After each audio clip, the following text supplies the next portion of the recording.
Shalom saudara yang terkasih di dalam nama Yesus Kristus.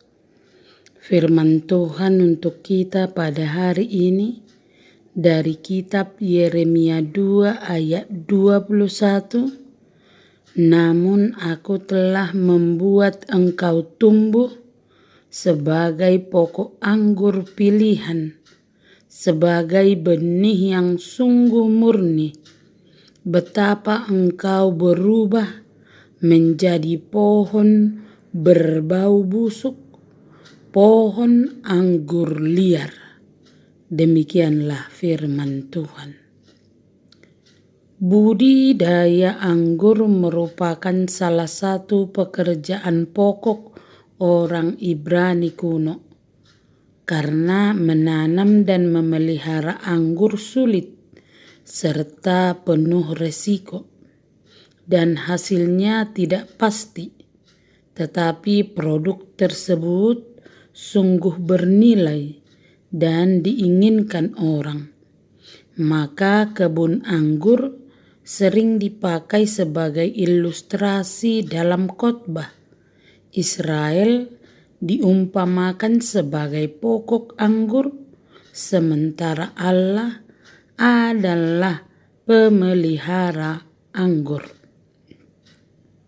Karena itu dikatakan dalam firman Tuhan, aku telah membuat engkau tumbuh sebagai pokok anggur pilihan.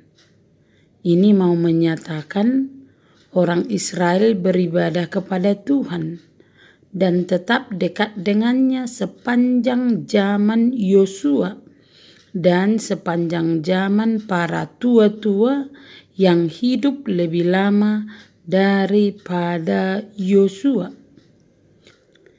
Pada saat itu mereka merupakan benih yang sungguh murni, yang akan memenuhi kebun anggur yang di dalamnya mereka ditanam dengan pokok-pokok anggur pilihan. Tetapi ternyata yang terjadi sebaliknya. Angkatan berikutnya justru tidak mengenal Tuhan ataupun perbuatan yang dilakukannya. Dan dengan demikian semakin hari mereka menjadi semakin buruk sampai berubah menjadi pohon berbau busuk, pohon anggur liar. Keadaan mereka sekarang adalah kebalikan dari keadaan mereka semula. Bangunan pemerintahan mereka sudah hancur, dan dalam diri mereka tidak ada lagi kebaikan yang bisa diharapkan orang ada dalam sebuah bangsa yang sudah dibentuk dengan sedemikian membahagiakan itu. Tidak ada kemurnian dan kesalehan dari nenek moyang mereka. Pohon anggur mereka berasal dari pohon anggur Sodom.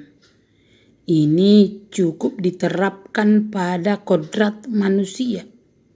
Kodrat manusia ditanam oleh penciptanya yang agung sebagai pokok anggur pilihan, benih yang murni. Allah menciptakan manusia dalam keadaan yang lurus, namun kodrat itu menjadi bobrok di mana-mana sampai ia berubah menjadi pohon berbau busuk, pohon anggur liar yang menghasilkan racun.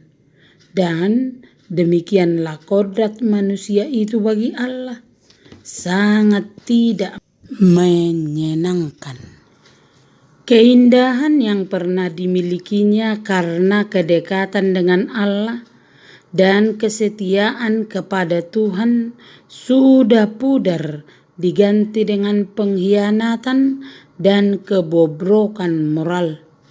Cermin itu terus menyingkapkan semakin dalam kebobrokan mereka dalam hal perzinahan rohani, kedegilan hati, dan penindasan terhadap orang miskin. Namun mereka tetap tidak mau mengakui dosanya, apalagi bertobat. Betapa jauh mereka berbeda dari harapan Tuhan, dari kenyataan hidup umatnya. Mereka bagaikan pokok anggur pilihan yang berubah menjadi pokok anggur berbau busuk. Sikap bebal yang sama kadang kita tunjukkan ketika kita lebih memilih mengikuti keinginan daging kita daripada taat firman Tuhan.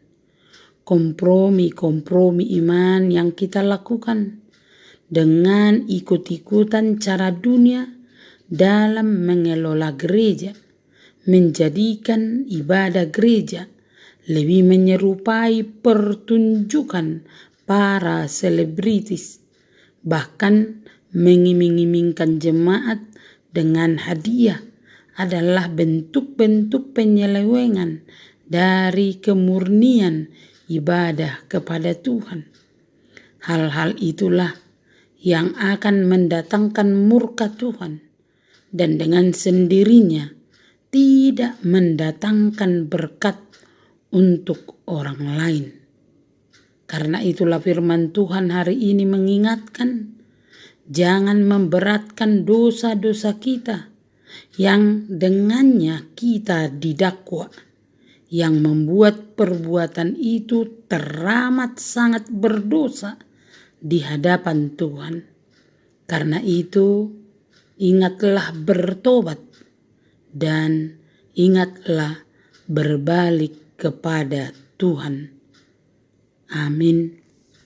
Terimalah berkat Tuhan, kasih karunia dan damai sejahtera dari Allah Bapa kita dan dari Tuhan Yesus Kristus menyertai saudara sekalian. Amin. Selamat beraktivitas. Salam sehat selalu. Tuhan Yesus memberkati.